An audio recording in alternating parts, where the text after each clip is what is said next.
নিষিদ্ধ cough syrup পাচার রুখল STF. গোপন সূত্রে পাওয়া খবরের ভিত্তিতে শুক্রবার ফুলবাড়ি সংলগ্ন জটিয়াকালী এলাকায় একটি মালবাহী গাড়িতে তল্লাশি চালিয়ে উদ্ধার হয় 15,000 বোতল নিষিদ্ধ কাফ সিরাপ, যার আনুমানিক বাজার মূল্য প্রায় 1,20,00,000 টাকা। এই ঘটনায় গ্রেপ্তার করা হয়েছে দুই অভিযুক্তকে, চালক সত্যেন্দ্র ঠাকুর, যিনি উত্তরপ্রদেশের বাসিন্দা, ও সহকারী অভিনয় মিশ্র, যিনি মধ্যপ্রদেশের বাসিন্দা। জানা যাচ্ছে, এই বিপুল পরিমাণ কাফ সিরাপ উত্তরপ্রদেশ থেকে কোচবিহারে পাচার হচ্ছিল।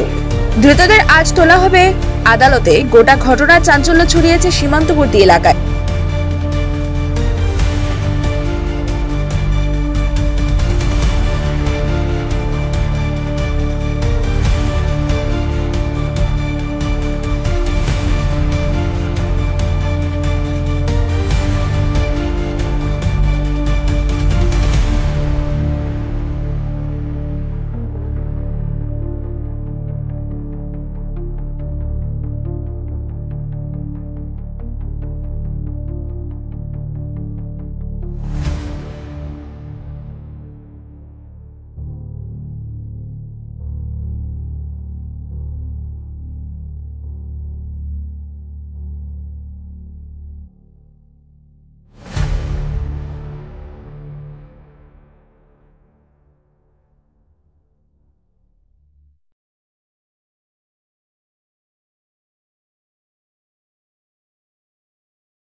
নতুন নতুন আপডেট পেতে সাবস্ক্রাইব করুন নিউজ আপ ডেইলি।